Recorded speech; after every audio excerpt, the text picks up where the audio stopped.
오늘은 하늘 보좌로 나아감이라는 제목으로 하나님의 말씀을 상고하겠습니다. 하늘 보좌로 나아감.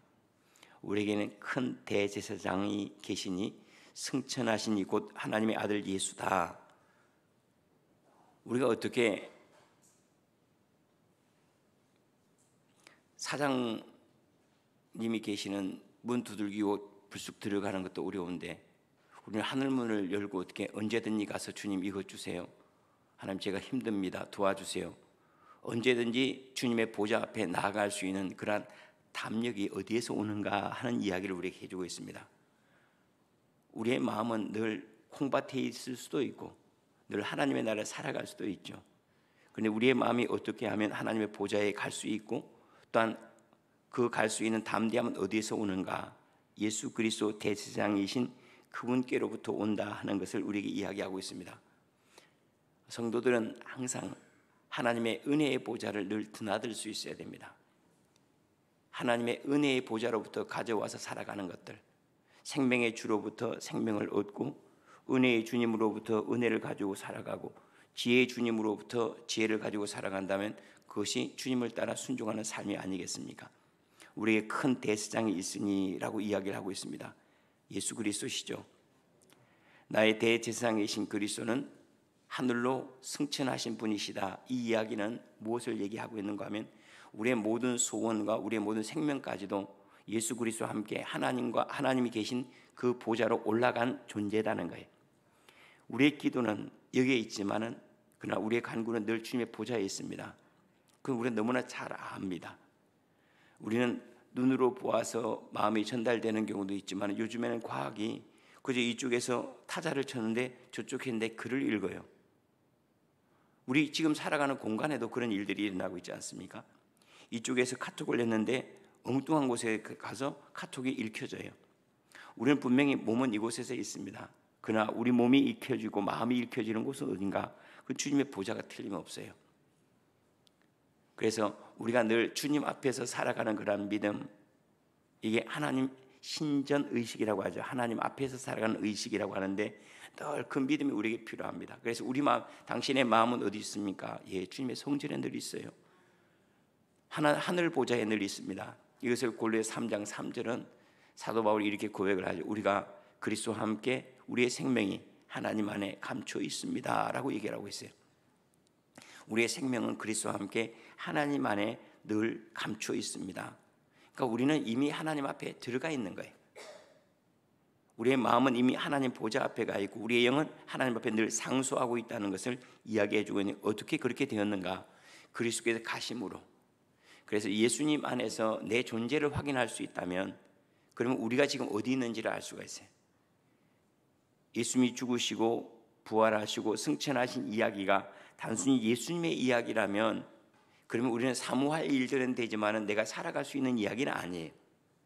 그런데 예수님의 그 이야기가 내 이야기가 된다면 그럼 나는 내가 존재적으로는 죽었고 다시 새로운 존재로 태어났고 그리고 그 존재는 어디로요? 하늘로 승천하여서 하나님 보좌에 있는 존재라는 거예요. 그러니까 실질적으로는 지금 내가 하나님 앞에서 이미 받은 생명, 지금 하나님을 대면하여 살아가는 인생이 되었다는 것, 그것을 우리는 예수님을 만나면서 확인할 수가 있습니다. 그래서 예수님 안에서 나를 보는 그러한 지혜가 매우 필요합니다. 예수님이 죽으신 자리에서 주님이 보여주시고자 하는 것은 너 죽었다 하는 거예요. 예수님이 부활하신 자리에서 우리에게 전달하는 메시지는 너 새로운 사람이다 라는 거예요. 예수님이 승천하시면서 우리에게 보여주신 것은 내 생명은 이미 하나님 안에 있어. 내 간구는 여기에서 중얼거린다고 여기에서 멈추는 것이 아니고 내 간구는 늘 주님의 보좌 앞에 늘 도달하고 있어. 내 얼굴 표정, 내 삶의 모든 것들은 지금 하나님을 대면하고 있어 하는 것들이 예수님의 승천 안에서 우리에게 보여주신 말씀입니다. 그래서 예수님 안에서 나를 볼 수 있는 사람은 이미 그 사람은 죽었고 부활하였고 승천하였고 이미 하나님의 나라를 살아가고 있는 존재라고 말할 수가 있겠죠. 그런데 어떻게 살아갑니까? 지금은 우리가 몸을 입고 살아가는 거예요. 몸을 입고 이 땅에서 하나님을 경험하고 있는데, 그러나 우리의 모든 것들, 여기 안에 일어나는 보이지 않는 모든 것들은 하나님과의 관계에서 만들어지고 조성되고 있다는 것을 우리에게 이야기하고 있죠.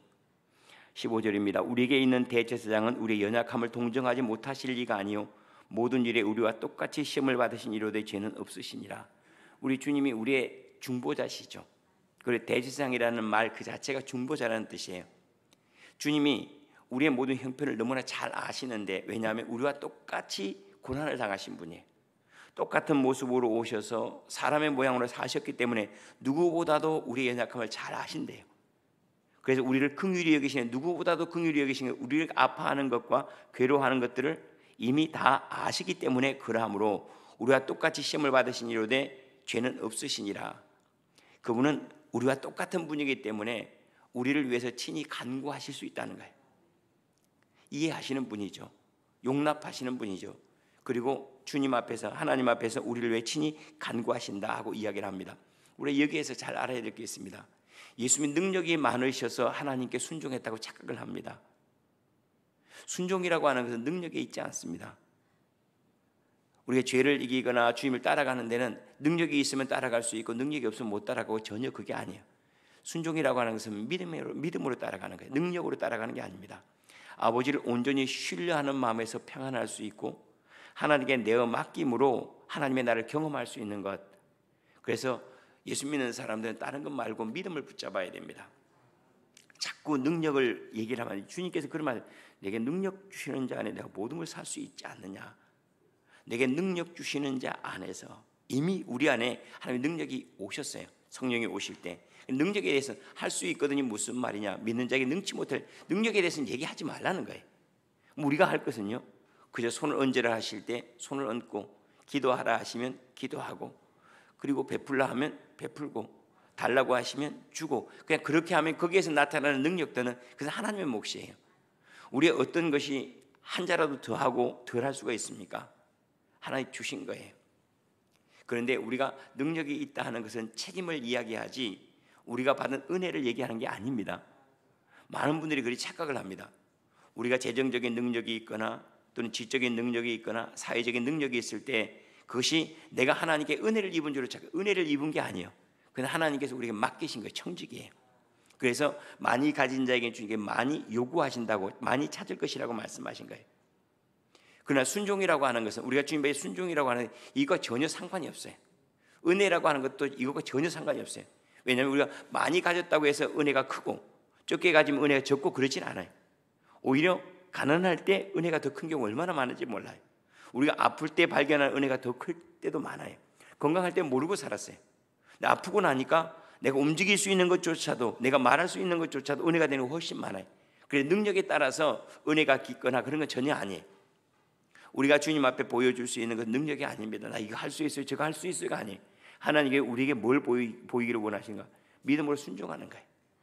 주님께서 원하시는 일에 가만히 행하는 것. 그때 하나님의 나타나심이 능력인 거예요. 나의 나타남은 순종이에요. 내 몫은 순종이에요.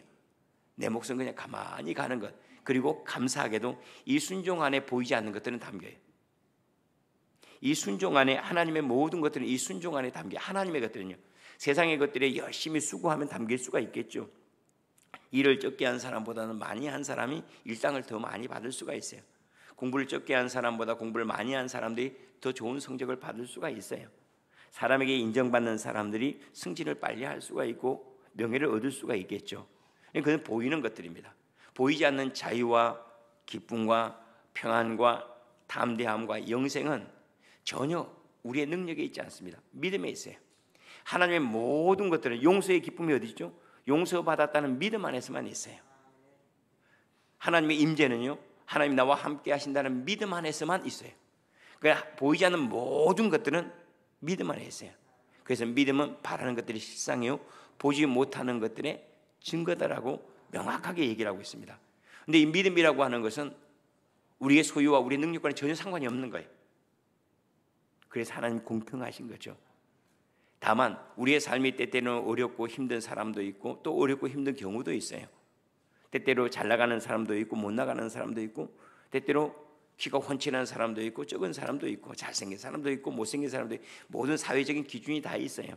그런 사회적인 기준에서는 크고 작음이 있고 가난하고 부유함이 있을지 모르지만 하나님 편에서는 우리에게 딱 적합한 거예요. 자, 우리가 달에 갈 때 달의 압력이 있고 또 다른 혹성에 갈 때 다른 압력이 있기 때문에 같은 옷을 입을 수가 없는 거 알죠? 우주복도 다 달라요.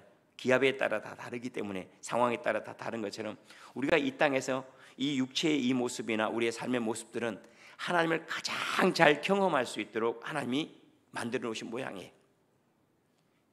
내가 가난하든 내가 아프든 내가 힘들든 이것은 내가 하나님을 가장 이 모습 이대로 해야지 나는 잘 만나는 거예요. 내 기질, 내가 알고 있는 경험, 그리고 내가 태어난 가정, 이 모든 것들은 내가 하나님을 만날 수 있는 가장 적합한 방법이에요. 가장 좋은 거예요. 그래서 자신의 삶을 긍정하는 것이 매우 중요합니다.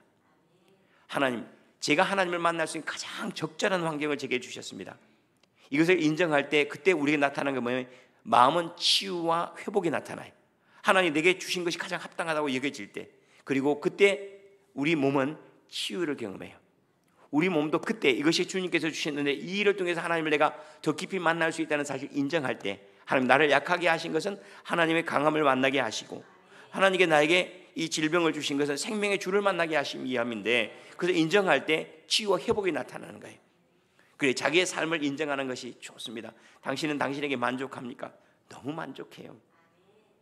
너무 교만한 거 아니에요? 아니에요.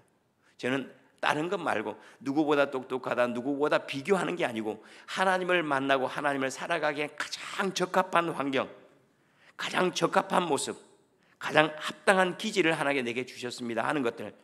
만약에 아무리 좋은 옷이라도 이 옷 입고 달나라 가면 죽어요. 뿐만 아니라 달나라에서 적합한 그 옷을 이 땅에서 입고 산다, 그것도 죽어요. 우리가 다른 모습으로 살고 저런 모습으로 살면 더 행복할 것 같은데 그러면 내가 하나님을 경험을 못해요. 지금 이 모습 이대로가 하나님을 경험하기에 가장 좋은 모습이고, 지금 우리의 삶의 형편과 처지까지 하나님께 아세요. 우리에게 주시기도 하고 가져가시기도 한 그분이 지금 내 삶을 이렇게 인도하신 것은 지금 이 상황이 하나님을 만나기에 가장 적합해요. 내가 시간을 더 주면 하나님 더 깊이 만나게 딴짓해요.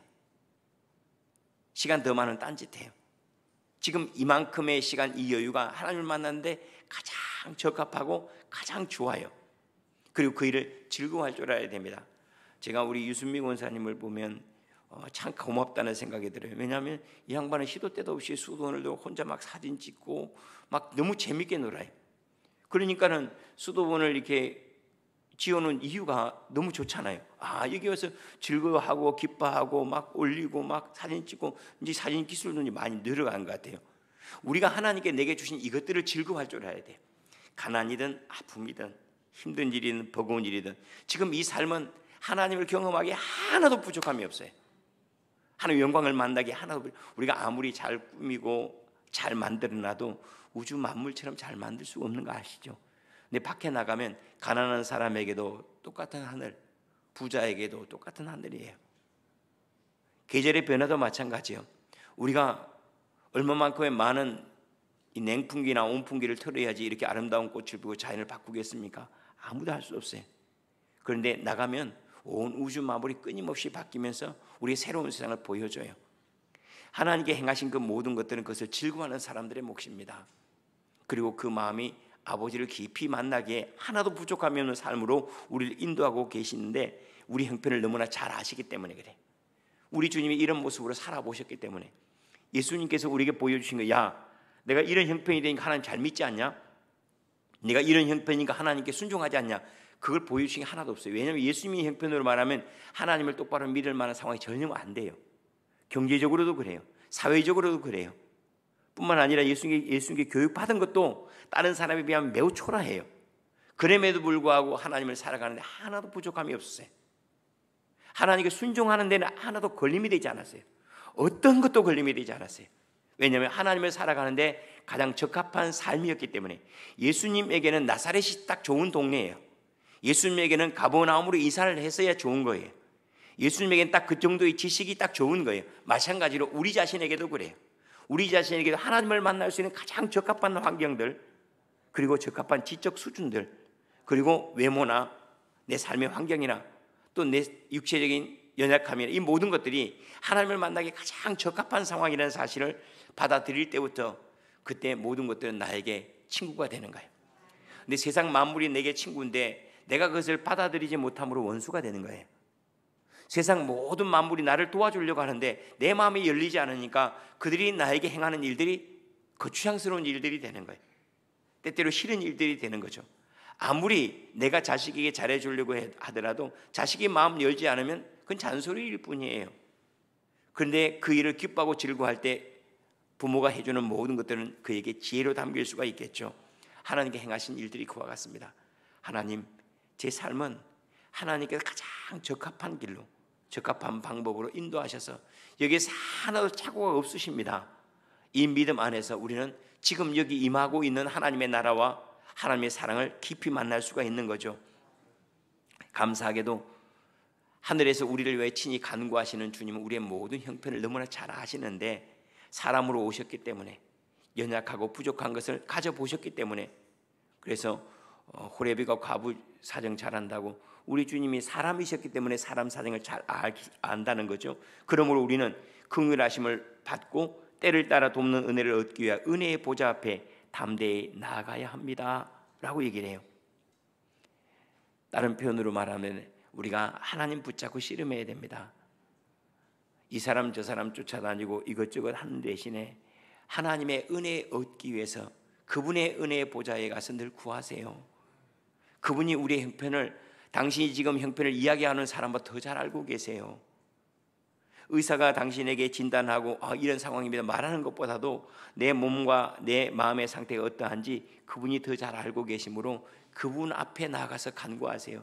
그분에게 은혜 있기를 기도하십시오라고 얘기를 합니다. 그런데 참 감사하게도 주님의 보좌 앞에 나아가면 전부 다 은혜가 돼버리죠. 그전까지는 내가 했는데 주님 만나고 나니까 주님이 하신 일이 돼요. 삶이 전부가 은혜가 될 때쯤 되면 다 은혜구나. 내가 호흡 하나 하는 것도 내가 걸어가는 것도 은혜였구나라고 깨닫는 그 순간에 그때는 그것이 하나님의 나라 되겠죠. 마시는 공기가 주님으로부터 왔고 걷는 걸음 하나가 주님의 은혜인데 그것이 하나님의 나라 아니겠어요? 처음부터 끝까지가 다 하나님 것인데 이 하나님의 나라가 이 땅에서 많이 누려진 바 되기를 축원합니다. 우리가 하나님께 긍휼하심을 얻기, 불쌍히 여김을 받기 위해서 나가는데 이게 나태함이 되어서는 안 돼요. 하나님 나는 뭣도 못해요. 이 긍휼하심은 어떤 긍휼하심이냐면 열심히 하려고 했는데도 안 되는 경우예요. 내가 하나님 깊이 하려고 했는데 내 머리가 안 따라져요. 그런데 그때 하나님의 긍휼하심을 하나님. 근데 우리는 알려고 하는 것도 없어요. 따라가려고 하는 것도 없어요. 아무것도 아니에요. 하나님 불쌍히 여겨주세요. 그 나태함의 변명이에요. 긍휼하심을 잘못 구하면 자기의 나태함을 덮기 위한 기도가 되기 쉽습니다. 나는 아무것도 안 해요. 하나님이 다 하십니다. 또 은혜라는 말도 그렇죠. 하나님이 다 하는 거예요. 은혜라고 하는 것은 열심히 살아가려고 했는데 안 되는 거 보니까 이게 하나님의 은혜가 필요한, 하나님을 열심히 순종하고 따라가려고 하는 사람이 이게 은혜가 필요한 거. 그때 은혜라고 말하는 거지.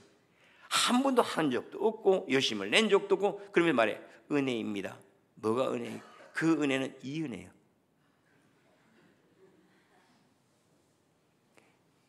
은혜라고 하는 것이나 긍휼하심이라고 하는 것은 뭐냐면 주님을 열심히 따라가려고 하는데 안 되는 거예요. 그때 주님, 내가 주님을 더 따라가고자 하는데 하나님 나를 불쌍히 여겨주세요. 하나님 내 문제가 해결되기를 원하는데 하나님 나를 불쌍히 여겨주세요. 이게 긍휼이에요. 그런데 별로 주님 따라가고 싶은 마음도 없어요. 그러면서 나를 좀 불쌍히 여겨달라고 그래요. 난 나태해서 가난했고 나는 주님을 찾지 않아서 나는 성령 충만도 하지 않아요. 나를 불쌍히 여겨주세요. 뭘 불쌍히 여겨달라는 거예요? 아니죠. 내가 성령 충만하려고 그렇게 해도 안 돼요. 그때 하나님 나를 좀 불쌍히 여기시고 하나님의 영을 내게 좀 부어주세요. 이게 긍휼을 구하는 거예요. 이게 은혜라고 하는 거예요. 그래서 은혜의 시대는 항상 율법의 시대를 거친 다음에 오는 거예요. 은혜가 먼저 오는 게 아니에요. 율법이 먼저 와요. 내가 해도 안 되는 걸 알고 주님께 내가 맡겨야 되는 거구나. 그때 힘으로 능으로 되지 아니하여 여호와의 신으로 되느니라. 그것이 은혜인 거죠. 은혜 뿐만 아니라 긍휼하심도 마찬가지예요. 내가 열심히 하고 뭐하고가 아니고 하나님 내가 주님 뜻대로 살고자 하는데, 주님 말씀대로 살고자 하는데 저를 불쌍히 여기셔서 좀 그런 사람들에게, 이게 진짜 긍휼함을 구하는 기도죠. 이러한 것을 얻기 위해서 다른 거 아니라 은혜의 보좌에 나아갈 것이니라. 은혜의 보좌에 나아가는 것. 이 은혜의 보좌, 은혜를 베푸시는 그 보좌를 시은좌라 그래요. 그래서 우리 교회도 태시은 있죠. 베풀 시자에 은혜 은자에 은혜를 베푸는 곳. 그래서 주님의 보좌를 갖다 시은좌라고 이렇게 얘기를 해요. 그것이 이제 속죄소 위에 있는 주님이 계시는 곳이 시은좌인데 늘 은혜를 베푸시는 거예요. 거기까지 가래요. 여기까지 가지 말고 늘 주님을 대면하여 살라는 거예요. 늘 모든 일들 가운데 서성거리지 말고 아버지 앞에 얘기하고, 아버지 앞에 엎드리고, 아버지 앞에 간구하고, 아버지로 채워지고, 은혜의 보좌 앞에까지 주저 말고 담대히 나아가는 것. 이 왜 담대히라고 말하는가 하면 우리가 하나님의 이름을 부를 때 막힐 것이 없다는 거예요. 우리의 기도가 하나님께 도달하는데 막힐 것이 없다는 믿음으로 간구하라는 거예요. 그러면서 주님이 그런 말씀하세요. 마지막으로 때를 따라 돕는 은혜라고 그래요. 때를 따라 돕는 은혜. 주님은 우리가 평생 동안 먹을 양식을 우리 곳간에 주시지 않습니다. 아무리 사업이 잘 돼도 평생 동안 살아갈 만큼의 재물을 주시지 않아요. 그럼 언제든지 있다가도 갈 수가 있어요. 왜 이러게 하는 거야? 때를 따라해요. 하루치 양식을 광야에 가서 만나로 거두게 하신 것처럼 우리는 매일 가서 주님이 원하시는 것은 우리가 편안하게 사는 게 아닙니다. 우리가 건강하게 사는 게 아닙니다. 주님이 원하시는 건 뭔지 알죠? 주님과 교제하고 주님으로 날마다 새롭게 감격하고 살아가는 거예요. 주님과 함께 살아가는 것을 주님이 원하세요.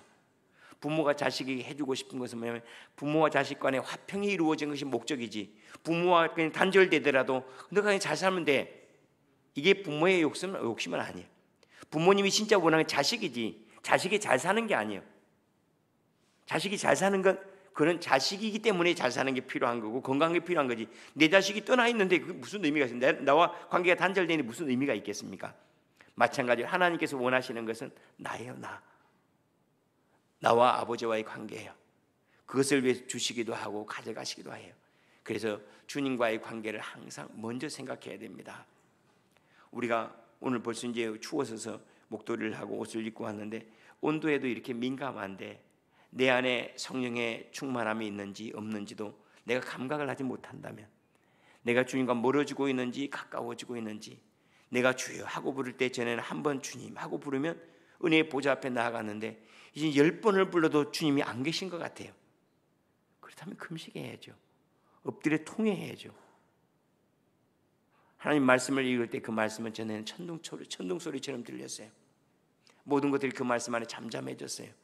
평안하라 하면 평안해졌고, 근심하지 말라 하실 때는 그냥 근심이 떠났어요. 근데 아무리 말씀을 들어도 그저 귀에 메아리 칠 뿐이지 그 말씀이 내게 이루어지지 않는다면 그때는 정말 심각한 거예요. 이것을 볼 줄 아는 사람이 예수 믿는 사람이죠. 우리가 이 땅에 살아가는데 공기가 없다, 바로 내가 느끼잖아요. 그런 예수 세상에 살아가는 사람이 예수가 없는데 느끼지 못한다. 그렇다면 우리는 이미 그 세상 밖에 있는 거지 안에 있다라고 말할 수가 없죠. 늘 주님의 은혜의 보좌 앞에 때를 따라 돕는 은혜를 얻기 위해, 때를 따라 돕는 은혜를 얻기 위해서, 그래서 우리에게 하나님께서 주신 것보다 주시지 않은 것이 많은 걸 참 감사해요. 만약에 제 팔이 가제트 팔처럼 긴다면 그러면 주님의 은혜가 별로 안 필요했을 거예요. 가만히 들어누워서 가져오기도 하고 막 이랬을 거 아닙니까? 그런데 할 수 있는 일이 너무 없어서 그 모든 것들은 늘 주님께 간구해야 돼요. 때를 따라 돕는 은혜가 더 많이 필요해요. 예수 믿는 사람은 기도할 때 기도는 점점 양이 많아져요. 전에는 기도할 필요가 없는 것들이 이제는 기도할 이유가 됐어요. 전에는 잘한 것 때문에 기도는 안 했어요. 그죠? 뭐 공부 잘한 놈이 공부 잘하게 해달라고 기도할 필요는 없잖아요. 물론 우리는 그런 걸 한 번도 경험을 해보지 못해서 잘 모르지만은, 돈을 잘 버는 사람이 돈을 잘 벌게 해달라고 기도할 필요가 없어요. 그런데 지금은 아니에요. 돈을 잘 벌어도 기도하는 이유가 뭔지 알죠? 하나님, 이 돈 버는 순간순간도 주님을 만나는 일들이 되게 하십시오라는 거예요. 이것 때문에 주님과 멀어지지 않기 위해서 또 기도해야 돼요. 내가 너무 건강한 것도 기도해요. 저는 건강한 것 때문에, 건강하지 않으면 건강을 달라고 기도했잖아요. 근데 지금은 건강해서 기도해요. 왜냐하면 이 건강 때문에 제가 주님과 멀어질 수가 있기 때문에, 이 건강 때문에는 제가 기도하지 않은 주님이 생명의 주인이 아니라 내가 생명의 주인 줄 착각할까 봐. 그래서 이제는 전에는 없는 것 때문에 기도했지만은 지금은 있는 것까지도 기도할 수 있는 그런 삶이 돼서 기도는 점점 더 많아져요. 그게 뭐냐면은 이제는 모든 것들을 주님과 함께하는 삶이 된 거죠. 물 한 그릇 대접한 것도 옛날에는 그냥 밥 먹으면 좋았어요. 주님 감사합니다 기도했어요. 그런데 우리 어머니들이 그랬잖아요. 그죠? 밥 할 때 먼저 십자가로 다 긋고 주님 이곳에도 제가 예수를 먹습니다. 밥 먹는 거 아니라 예수 먹고 물 마실 때도 마찬가지죠. 물 마실 때도 아멘 하고 들이킬 때 주님 물을 마십니다. 생수의 물을 마십니다. 예수의 영을 마십니다. 예수의 생명을 마십니다. 모든 것들이 다 기도가 되어질 때 그때는 아마 우리는 주님과 더불어 살아가는 주님은 내 안에 나는 주님 안에 이 고백이 내 삶이 되지 않겠습니까? 말씀을 마무리합니다. 마음은 늘 은혜의 보좌에 늘 때를 따라 돕는 은혜를 얻기 위해서 늘 들락날락 하시기를 바랍니다. 들어가며 나오며 꼴을 얻으려 말씀하신 그대로 주님으로부터 얻은 것 주님 위에 살아가고 주님 위에 살아가는 것 주님께 다시 영광 돌리며 살아갑니다. 모든 것들이 아버지께로부터 와서 다시 아버지께로 돌아가니 이루어지는 일들마다 하나님의 나라고 행하는 일들마다 하나님께 영광의 찬송입니다 하는 그런 믿음의 삶이 저와 여러분에게 지속되기를 원합니다. 기도하겠습니다.